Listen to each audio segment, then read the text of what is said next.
बिस्मिल्लाहिर्रहमानिर्रहीम। अस्सलामुअलैकुम स्टूडेंट्स। आज हम एक्सरसाइज 10.1 करने जा रहे हैं। डिफरेंशियल इक्वेशन की ये एक्सरसाइज है। और डिफरेंशियल इक्वेशन की डेफिनेशन मैंने आपको बताई थी। एक ऐसी इक्वेशन जिसमें डेरिवेटिव का जो है इन्वॉल्वमेंट हो, तो उसको हम डिफरेंशियल इक्वेशन कहते हैं। यानी जब किसी इक्वेशन का डेरिवेटिव कर देते हैं तो वो डिफरेंशियल इक्वेशन बन जाती है। तो इसके ये रिलेटेड क्वेश्चंस हैं। तो अब इसमें सबसे पहले ये क्वेश्चन जो है, ये ऑर्डर फाइंड करना है और डिग्री फाइंड करनी है। ये बहुत ही सिंपल से क्वेश्चंस हैं और ये एमसीक्यूज के लिए हैं। बस हल्का सा बता के मैं आगे निकल रहा हूँ।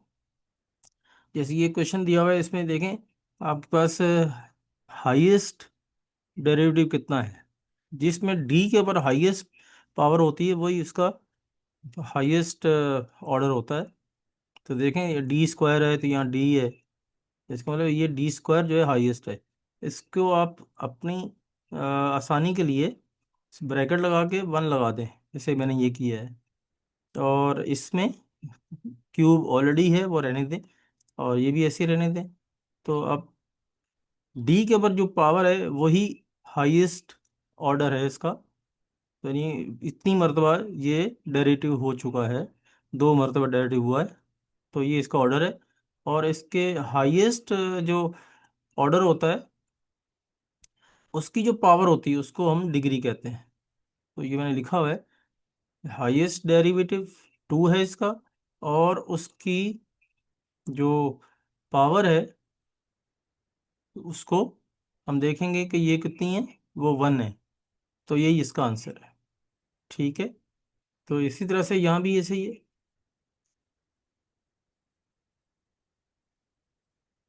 इसमें भी आप देखें तो ये अ, एक ही डेरिवेटिव हुआ है। और इसके ऊपर पावर बनाए तो 1 पावर बनेगी। तो ये ऑर्डर भी 1 है और डिग्री भी 1 है। इसी तरह से ये दूसरा एक और क्वेश्चन है। तो इसका ये क्यूब ख़त्म कर लें। तो दोनों तरफ क्यूब ले लेंगे। तो इधर भी जब क्यूब लेंगे तो ये क्यूब रूट कैंसिल हो जाएगा। तो ये इसकी हाईएस्ट जो डेरिवेटिव है वो यही है। तो डिग्री 2 हो गई और हाईएस्ट उसकी पावर जो है वो 2 है। तो डिग्री भी 2 है इसकी। इसी तरह से ये एक और क्वेश्चन है जिसमें हाईएस्ट पावर ऑफ डी, जिसका मतलब है थर्ड डेरिवेटिव इसमें हुआ है। तो ये 3 इसका ऑर्डर है। और इसी की अगर पावर बनाएंगे तो वो 1 हो जाएगी। तो 1 इसकी डिग्री है। तो इसी तरह से यहाँ भी फोर्थ जो है वो ऑर्डर है। और इसकी पावर देखें तो कितनी बनती है, ये 1 है। तो ये बल्कि 2 है इसकी पावर, क्योंकि इसको ख़त्म करने के लिए 1/2 को ख़त्म करने के लिए स्क्वायरिंग की हमने दोनों तरफ। ये देखें, इसको 1/2 को ख़त्म करने के लिए स्क्वायर किया तो ये डिग्री 2 बन गई। तो उसके बाद है क्वेश्चन नंबर 2। क्वेश्चन नंबर 2 में ये कह रहा है, show that y equal to x minus x l n x is a solution of differential equation x dy by d x plus x minus y equal to 0। तो इसका solution निकालने का तरीका ये है कि इसमें से फर्स्ट डेरिवेटिव बनाकर इस इक्वेशन में पुट कर दें। तो अगर तो आंसर 0 आ गया तो ये इसका सोल्यूशन है। जैसे हम वेरिफिकेशन करते हैं आम इक्वेशंस की, ऐसी ही तरह है ये भी है। तो ये देखें, एक इक्वेशन हमने इसको लिख दिया, ये इक्वेशन नंबर 1 डाल दी और ये इक्वेशन नंबर 2 डाल दी है। और इसका आपने डिफ्रेंशिएट किया है, डी बाई डी एक्स किया और इधर भी। तो आपका ये आंसर आएगा, वो एक्स का डेरिवेटिव 1 होता है। और x l n x u into v के फार्मूले से इसका डेरिवेटिव बनेगा। तो u मल्टीप्लाई v, यानी प्रोडक्ट रूल इसमें अप्लाई होगा। यानी firstly differentiate first second as it is, secondly differentiate second first as it is. ये वही असूल के तहत इसको हमने काम किया है। ये देखें, फर्स्टली डिफरेंशिएट फर्स्ट, सेकंड को हमने शुरू में एज इट इज लिख दिया, फिर प्लस सेकंडली डिफरेंशिएट सेकंड और फर्स्ट को एज इट इज शुरू में लिख दिया। और इसका डेरिवेटिव 1 हो गया और इसका डेरिवेटिव 1/x बन गया। और फिर x जो नीचे जाता है इसका भी डेरिवेटिव लिया जाता है तो 1 हो गया। तो कैंसिल आउट होने के बाद ये वैल्यू ये बन गई 1 - ln x -1। ये ब्रैकेट खुलेगा तो ये -1 बन जाएगी पावर। और 1 और -1 कैंसिल हो गया तो -ln x। और ये वैल्यू जो है आपने dy/dx की जगह पुट कर दें। अगर तो ये आंसर 0 आ गया तो दैट मीन कि ये इसका सोल्यूशन है। तो देखिए ये आपने इक्वेशन लिखी है, लेफ्ट हैंड साइड ले ली, लेफ्ट हैंड साइड लेके उसमें dy/dx की जगह ये वैल्यू पुट की है।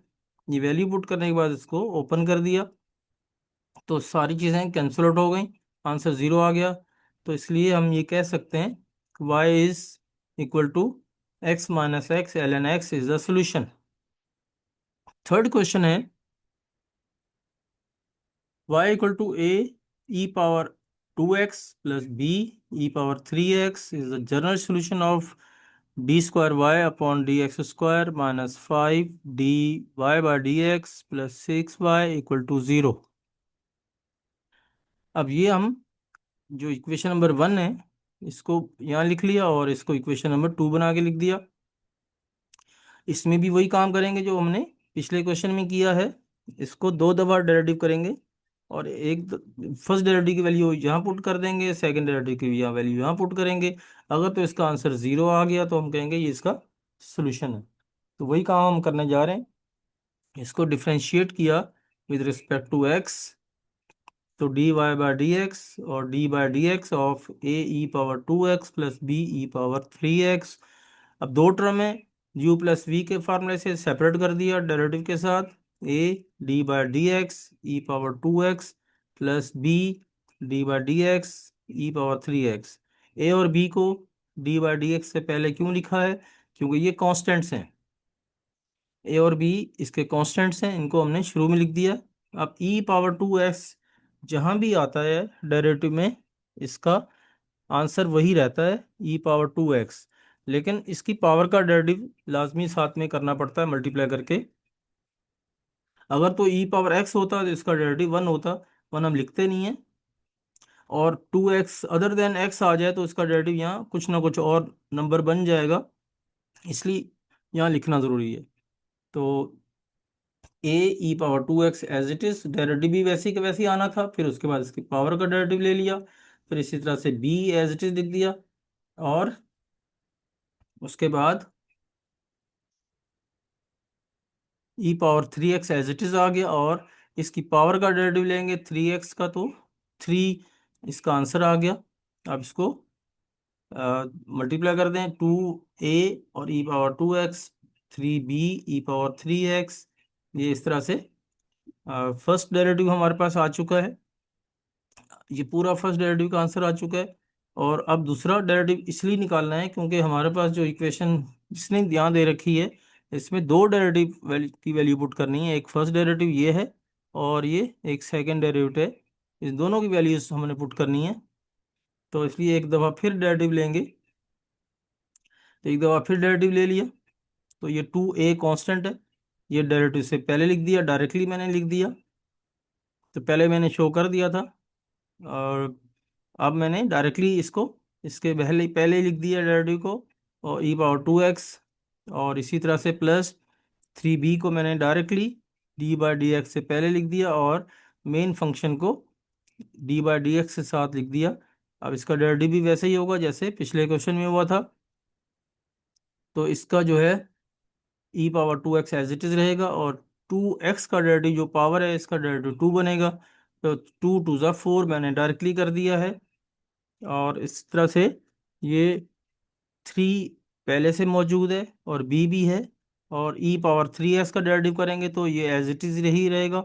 और 3x का भी डेरिवेटिव करना होता है तो ये 3 यहाँ आएगा, 3 × 3 = 9 बन गया, डायरेक्टली मैंने कर दिया है। अब ये दोनों वैल्यूज आपने इस इक्वेशन में पुट कर देनी है जो आपकी दूसरी डिफरेंशियल इक्वेशन है। तो ये इसमें वैल्यू पुट करेंगे और ये वैल्यूज पुट करने के बाद ये आंसर आ गया, इसका मतलब है यही हमारा सोल्यूशन है। जैसे हम किसी इक्वेशन का सोल्यूशन निकालते हैं तो उसको वेरीफाई करने के लिए हम उस सोल्यूशन को उस इक्वेशन में पुट किया करते थे, इसी तरह से इसको भी आप वेरीफाई कर रहे हैं। तो ये हमारा आंसर आ गया। अब क्वेश्चन नंबर 4 है, obtain the differential equation by eliminating arbitrary constants from the relation। इसमें a और b आर्बिट्रेरी कांस्टेंट हैं और इनको हमने एलिमिनेट करना है और इसकी डिफरेंशियल इक्वेशन बनानी है। अब इसके एक दो मेथड हो सकते हैं कि हम कोशिश करेंगे कि अगर डेरिवेटिव लेकर ये चीज़ एज इट इज़ बन जाए तो बहुत अच्छी बात है, फिर तो हम इसको पूरा, जब डेरिवेटिव ये बन जाएगा इसको y कह देंगे। और अगर नहीं बनता तो फिर इसके लिए इनकी वैल्यूज a और b की इसमें प्लेस करके फिर वो निकालना पड़ेगा। ये दो मेथड हैं इसके। तो पहला मेथड देखते हैं, इसी में इस्तेमाल हो रहा है। इसको आपने डेरिवेटिव किया dy/dx और d/dx of a cos x plus b sin x। अब इन दोनों को आप स्प्लिट करेंगे, दोनों को d/dx के साथ और b sin x के साथ स्प्लिट कर देंगे। मैंने डायरेक्टली कर दिया है और इसका आंसर भी मैंने डायरेक्ट लिख दिया। ए डेरिवेटिव से पहले लिखते हैं, कॉस का डेरिवेटिव माइनस साइन होता है तो माइनस ए साइन एक्स बन गया।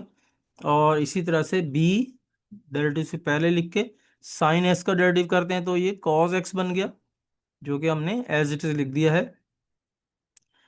अब आपने इसको एक दफ़ा से फिर डिफ्रेंशिएट किया है, एक दफ़ा डिफ्रेंशिएट करेंगे दोबारा तो ये d/dx minus a sine x plus b cos x. तो इसका डेरिवेटिव करने पर minus a as it is रहेगा d/dx से पहले, और फिर साइन एक्स का डेरिवेटिव करेंगे तो कॉस एक्स बन जाएगा। और इसी तरह से प्लस जो है वो बी ऐसे रहेगा, बी कांस्टेंट है वो भी ऐसे ही रहेगा। कॉस एक्स का डेरिवेटिव करेंगे तो वो माइनस साइन एक्स बन जाता है, तो प्लस माइनस माइनस बन के आपका बी साइन एक्स बन गया। ये एक स्टेप मैंने शॉर्ट किया हुआ है, आप रफ वर्क में करना चाहें तो कर सकते हैं। अब माइनस कॉमन ले लें आप, दोनों में माइनस आ गया, माइनस कॉमन ले लें। अब आप देख रहे हैं कि ये वही सेम क्वेश्चन आ गया है जो हमारे पास यहाँ गिवन है, y equal to a cos x plus b sine x, बिल्कुल वही सेम आपके पास क्वेश्चन आ चुका है। तो इसको आप क्या कह देंगे, y। तो माइनस वाई, आप इसको आप y को इधर शिफ्ट कर दें तो ये आपका इक्वेशन जो हमसे मांग रहा था डिफरेंशियल इक्वेशन वो आ चुकी है। तो ये है एक मेथड। अब दूसरे मेथड में, अगले क्वेश्चन में आई थिंक अगर ऐसा ना होता कि ये चीज़ बिल्कुल नहीं बन पा रही होती तो यहाँ से ए निकालते, फिर दूसरी इक्वेशन में से बी निकालते और इसमें जाके पुट कर देते तो ये डिफरेंशियल इक्वेशन बन जाती। और इसको आप अपने जहन में रखिएगा ताकि ये मेथड आपको याद रखने में आसानी होगी। इसका पार्ट 2 है हमारे पास, y equal to a sine x plus one. इसको आपने डिफ्रेंशिएट किया है, तो ए कांस्टेंट है तो इसको आपने d/dx से पहले लिख दिया, साइन एक्स प्लस वन कर दिया और ए एज इट इज रहेगा। जब भी कांस्टेंट डेरिवेटिव के साथ मल्टीप्लाई हो रहा है तो वो कांस्टेंट जीरो नहीं होता, जब बिल्कुल सेपरेटली इसका डेरिवेटिव करते हैं तो वो जीरो होता है। कभी भी बच्चे कंफ्यूज होते हैं कि ये जीरो क्यों नहीं हुआ, क्योंकि जब कांस्टेंट का डेरिवेटिव लेते हैं अलोन तो वो ज़ीरो हो जाता है, लेकिन जब ये इसके साथ अटैच हो रहा हो मल्टीप्लाई की फॉर्म में तो फिर ये ज़ीरो नहीं होता, ये इसके साथ अटैच रहता है, शुरू में आ जाता है। तो अब इसका डेरिवेटिव किया तो कॉस एक्स प्लस वन बन गया, और एक्स प्लस वन का भी डेरिवेटिव लेना होता है, वो चूंकि वन ही है तो इसलिए मैंने शो ही नहीं किया। तो अब उसके बाद इसमें से आपने ए सेपरेट कर लिया, क्योंकि वैसे तो वो चीज़ बन नहीं रही हमारे पास डेरिवेटिव करने के बाद। और इसको आपने y सेपरेट करके, y में से इस वाली इक्वेशन में से a सेपरेट करके इसकी वैल्यू पुट कर दी इसमें। तो इसमें वैल्यू पुट करने के बाद ये हमारे पास एक चीज़ आ चुकी है इस फॉर्म में। तो dy/dx y अपॉन ये जो वैल्यू बनी है इसकी जगह पुट कर दी, cos x प्लस वन और y एज इट इज़, और ये नीचे इसके आ जाएगा cos x प्लस वन के नीचे साइन x प्लस वन नीचे आ गया। इसको कॉज अपॉन साइन ट्रिग्नोमेट्री में कॉट के इक्वल होता है, कॉट एक्स प्लस वन। तो ये हमारे पास आंसर आ गया इसका। इसी तरह से एक क्वेश्चन और है, y equal to a x square plus b x, तो differentiating with respect to x इसको कर देंगे। और जब डिफ्रेंशिएट किया तो इसमें ये a D by d x से पहले आ जाएगा, एक्स स्क्वायर का डेरिवेटिव करेंगे, एक्स स्क्वायर का डेरिवेटिव 2x होता है, तो 2x लिख दिया, और b एज इट इज रहेगा dx के साथ, और dx का अप्लाई करेंगे x के ऊपर, तो ये डेरिवेटिव 1 हो जाएगा इसका। तो ये हमारे पास एक इक्वेशन बन गई है, इसको नंबर 2 इक्वेशन दे दें। अब इसको एक दफ़ा फिर डिफ्रेंशिएट करें, एक दफ़ा फिर डिफ्रेंशिएट करेंगे तो फिर ये 2a कांस्टेंट है, ये एज इट इज़ रहेगा, x का डेरिवेटिव 1 हो गया, b सेपरेट आ गया एकदम, इसके साथ कोई वेरिएबल मल्टीप्लाई नहीं हो रहा, तो इसलिए ये 0 हो गया। तो इसका आंसर आया 2a। अब यहाँ से a को सेपरेट कर लीजिए, a को सेपरेट करके यहाँ से a सेपरेट होगा तो ये 2 इसके नीचे चला जाएगा इसके अपॉन में, और ये आपके पास a आ चुका, इसकी वैल्यू आप इसमें पुट कर दें d y by d x वाली इक्वेशन में, जो कि इक्वेशन नंबर 2 है, आप देखना चाहें तो देख लीजिए। D y by d x is equal to 2ax plus b, इसमें यहाँ आपने a की वैल्यू पुट कर देनी है, तो ये वैल्यू आपने a की, ये जो a की वैल्यू बनी हुई है, ये a की वैल्यू इसमें आपने पुट कर दी है, और ये x बाहर रहेगा प्लस b, 2 से 2 कैंसिल हो गया, अब हमारे पास ये फॉर्म आ चुकी है। अब यहाँ से आपने b को सेपरेट किया है, अब b सेपरेट करके, बी सेपरेट करने का बहुत सिंपल तरीका है, इन दोनों को इधर ले जाएं, इस पूरी इक्वेशन को इधर ले जाएं, तो ये d y by d x minus x d square y upon d x square हो जाएगा। उसके बाद आपने इसकी वैल्यू ए और बी दोनों की वैल्यू इक्वेशन 1 में पुट कर देंगे, तो आपके पास आंसर आ जाएगा। ये देखिए, आपने इसकी वैल्यू यहाँ पुट कर दी और इसकी वैल्यू, बी की वैल्यू यहाँ पुट कर दी है, तो इसको सिंप्लीफाई करेंगे, ये 2 से आपने मल्टीप्लाई करके ये अपॉन का 2 खत्म कर दिया, 2y, और ये खत्म हो गया, ये 2x बन जाएगा, ये x को शुरू में लिख दिया आपने, और उसके बाद इसको थोड़ा सिंप्लीफाई कर लीजिए, तो सिंप्लीफाई करने के लिए देखें ये एक्स स्क्वायर वाली टर्म है और ये बिल्कुल सेम टर्म है, तो ये इसमें से आपस में एक माइनस हो जाएगा, तो ये माइनस करने के बाद ये बचा आपके पास, ये आंसर है। उसके बाद इसका अगला पार्ट है y equal to c1 e power x plus c2 e power minus 2x।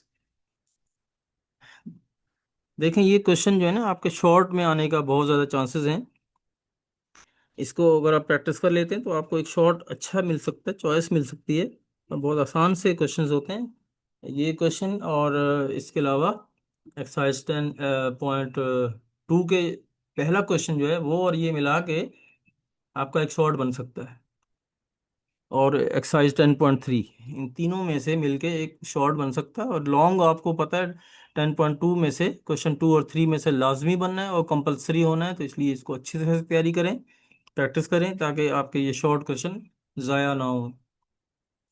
और एक और रिक्वेस्ट भी करनी थी आपसे कि आप इस मेरे चैनल को सब्सक्राइब ज़रूर करें, और दूसरों तक इसको सेंड करें, ताकि शेयर करें, ताकि दूसरों को भी इसका फ़ायदा हो। आप जब सब्सक्राइब करें तो आप तक भी मेरी वीडियोस पहुंचती रहेंगी, और फिर कमेंट्स ज़रूर करें ताकि मुझे अपनी इस चीज़ों का पता चल सके कि ये कैसी सिचुएशन है मेरे काम की। और फिर आप, अगर आपको लगता है कि मेरा काम इस तरह काबिल है कि इसको लाइक किया जाए तो लाइक भी करें। Thank you. और मैं अब कंटिन्यू कर रहा हूँ, y equal to c1 e power x plus c2 e power minus 2x, equation number 1 है, इसको डिफ्रेंशिएट कर दीजिए। अब डिफ्रेंशिएट करेंगे तो ये C1 कांस्टेंट है, C2 कांस्टेंट है, इसका डेरिवेटिव मैंने आपको पहले ही बताया, ई पावर एक्स जो है वो एज इट इज़ रहता है, और x जो पावर है इसका डेरिवेटिव लेंगे तो 1 बन जाएगा, तो ऐसे ही रहेगा ये। और C2 जो कि कांस्टेंट है ये शुरू में लिख देते हैं, और इसकी ई पावर माइनस 2x का डेरिवेटिव करेंगे तो पहले तो ये ऐसे ही रहता है, फिर उसके बाद इस पावर का जब डेरिवेटिव करेंगे तो -2 आएगा। तो माइनस, तो प्लस माइनस -2 बन गया। ये एक स्टेप मैंने डायरेक्ट कर दिया है। आप भी डायरेक्ट करने की आदत डालें, क्योंकि टाइम भी नहीं होता और अपने पास स्पेस भी कम होती है। तो आप प्रैक्टिस करेंगे तो आपको भी इसकी आदत हो जाएगी। अब इन दोनों इक्वेशन को सब्ट्रैक्ट करें ताकि एक वैल्यू आपको मिल जाए, क्योंकि दोनों वैल्यू अभी एलिमिनेट नहीं हो रही। अगर एक एलिमिनेट हो जाती फिर तो मसला ही हल हो जाता कि हम इसको वैल्यू पुट कर देते एक को, फिर बाद में दूसरी वैल्यू निकालते और वो भी पुट कर देते। अब दोनों वैल्यू एलिमिनेट नहीं हो पा रही और आखिर तक भी नहीं होंगी। अगर दो आप दोबारा भी डेरिवेटिव लेंगे तब भी नहीं होंगी। तो अब आप इनको एलिमिनेट करने के लिए सब्ट्रैक्ट करते हैं। सब्ट्रैक्ट करेंगे तो ये वैल्यू कैंसिल हो गई, तो आपके पास एक वैल्यू C2 की बन जाएगी यहाँ से। ये देखें यहाँ पे dy/dx और -y, और फिर उसके बाद ये तो बिल्कुल सेम है, और इसके कांस्टेंट भी सेम है, उनकी पावर और बेस भी सेम है इसका। तो ये -3C2e⁻²x बन गया। और यहाँ से आप इसको दोबारा से डिफ्रेंशिएट करें। जब इसको डिफ्रेंशिएट करेंगे तो इसका dy/dx को डिफ्रेंशिएट करते हैं तो ये d²y/dx² बन जाता है। एक बात दोबारा से बता रहा हूँ आपको,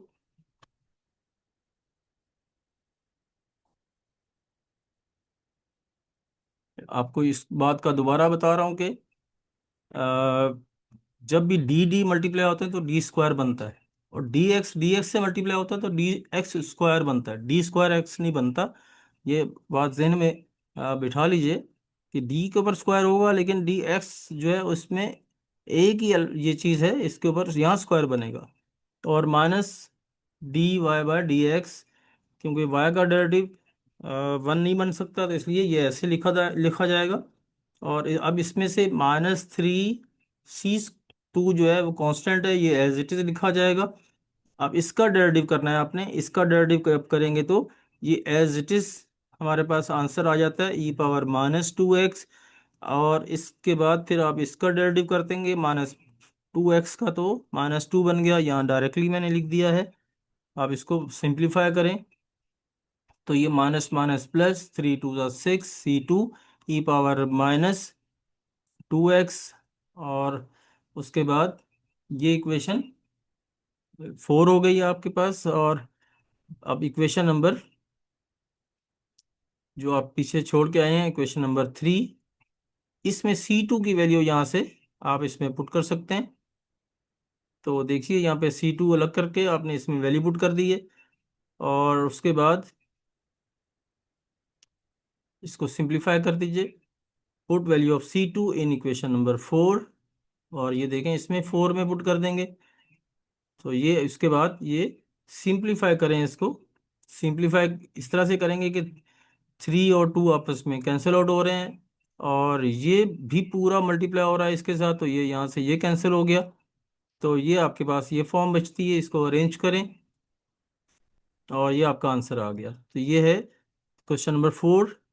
अब क्वेश्चन नंबर 5 है, find the particular solution of dy/dx is equal to 1 + cos y/sin y।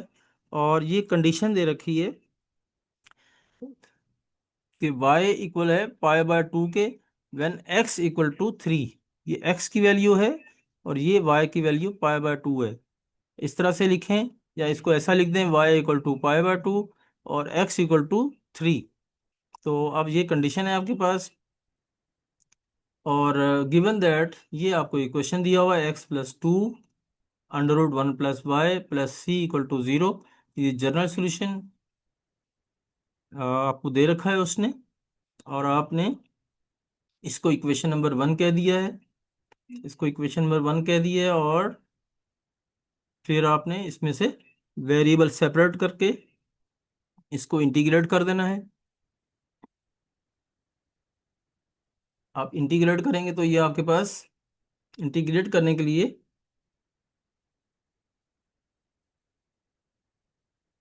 Variable separate करने के बाद देखते हैं इंटीग्रेशन कैसे करते हैं हम।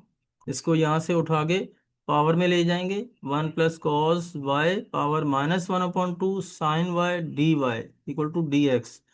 अब ये जो आपके पास फंक्शन है, इसका डेरिवेटिव यहाँ होना जरूरी है, डी वाई के साथ इसका डेरिवेटिव होना जरूरी है। अगर तो इसका डेरिवेटिव हुआ तो इसमें पावर ऐड कर सकते हैं आप। तो चेक करते हैं इसका डेरिवेटिव है कि नहीं है। वन का डेरिवेटिव जीरो, और कॉस वाई का डेरिवेटिव साइन, माइनस साइन होता है। तो अब इसमें माइनस की कमी है, तो माइनस की कमी आप यहाँ से मल्टीप्लाई करके पूरी कर सकते हैं, और इधर भी मल्टीप्लाई करें बाहर, और इधर भी इसके साथ मल्टीप्लाई करें। डेरिवेटिव मुकम्मल हो चुका है। जब मुकम्मल डेरिवेटिव हो जाए तो इसमें पावर ऐड करने का काम आप कर सकते हैं। Minus one upon two plus one upon minus one upon two plus one, और इज इक्वल टू में इसका डेरिवेटिव करते हैं, इंटीग्रल ऑफ डी एक्स। इसका मतलब है इसके साथ वन है, वन डी एक्स। तो वन का इंटीग्रल जो है वो एक्स होता है, और प्लस सी। सी एक दफ़ा यहाँ लिखें या इधर लिखें, इधर ही लिखा करते हैं, क्योंकि इधर लिखेंगे तो सी वन लिखेंगे, इधर लिखेंगे तो सी टू लिखेंगे, ऑल टुगेदर एक नया कांस्टेंट सी ही लिखना पड़ेगा, तो एक ही दफ़ा लिखते हैं आप। उसके बाद इसकी पावर हाफ हो गई, आपस में माइनस हो गए और नीचे भी, और उसके बाद इसको आपने उल्टा के ऊपर ले लिया रेसिप्रोकल करके। अब आपने कंडीशन अप्लाई करनी है। कंडीशन क्या अप्लाई करनी है?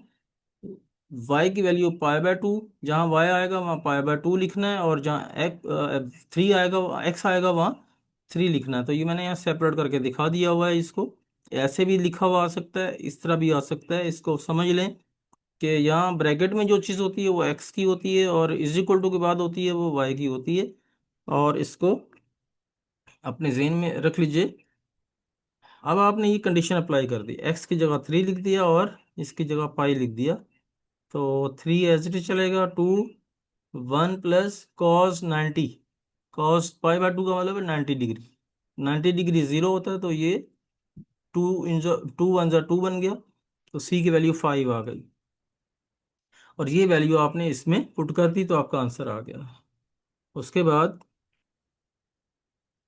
क्वेश्चन नंबर 5 का सेकंड पार्ट है, d square y by d x square minus d y by d x plus two y equal to zero, when x equal to zero y equal to one. एक और भी condition दे रखी है, first derivative की value जो है y की फर्स्ट डेरिवेटिव की वैल्यू थ्री है, और when x equal to zero.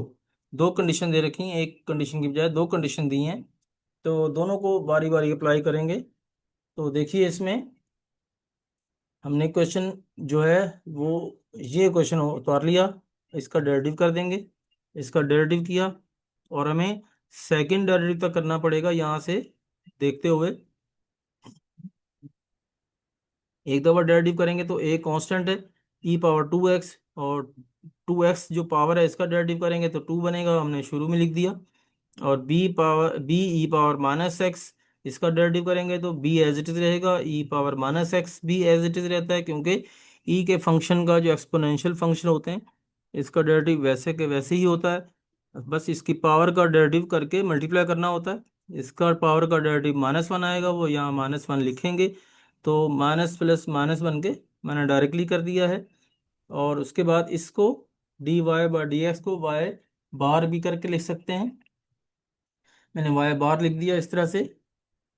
और two a e power two x minus b e power minus x, इसको फॉर्म चेंज करके लिख दिया वाई डैश वाली। और इसमें आप कंडीशन अप्लाई कर दें, ये वाली कंडीशन दे रखी थी, तो ये कंडीशन अप्लाई कर दीजिए इसमें। तो यहाँ आपने थ्री लिख दिया है, और इस तरफ आपने जीरो लिख दिया एक्स की जगह, जहाँ भी एक्स आएगा। तो three equal to two a e power one, e power zero जो है वो वन हो जाता है, और बी ई पावर जीरो वो भी वन हो गया। तो इस तरह से टू ए माइनस बी बन चुका। और उसके बाद ये कंडीशन जो है ना आपने ऊपर जो इक्वेशन बनाई है उसमें भी अप्लाई कर दें, ये यहाँ जो इक्वेशन है इसमें भी अप्लाई कर दीजिए। इसमें अप्लाई करेंगे तो ये y की जगह वन लिखना है और x की जगह ज़ीरो लिखना है। तो ये आपने लिखा, तो ये एक इक्वेशन बन गई। अब दोनों सम की फॉर्म में आ रही हैं, दोनों ही जो है ना एलिमिनेट नहीं हो रहे, दोनों में से या कोई एक एलिमिनेट नहीं हुआ, तो इसलिए आप इनको सिंप्लीफाई करने के लिए हम ऐड या सब्ट्रैक्ट करेंगे। तो ये चूंकि साइन डिफरेंट है तो उस ऐड करने से ये कैंसिल हो जाएंगे। तो ये 3a बन गया। तो a की वैल्यू आपके पास आ गई है 4/3। अब ये वैल्यू आपने इसमें पुट कर दें ताकि दूसरी वैल्यू भी निकल आए। तो इसमें वैल्यू पुट करके आपने दूसरी वैल्यू भी निकाल ली। और ये वैल्यू जो है आपने अपने मेन क्वेश्चन में डाल दी है, जो क्वेश्चन नंबर 1 गिवन क्वेश्चन था। ये आपके पास ये इक्वेशन है, ए और बी की वैल्यू इसमें डाल दें तो ये आपका आंसर आ गया।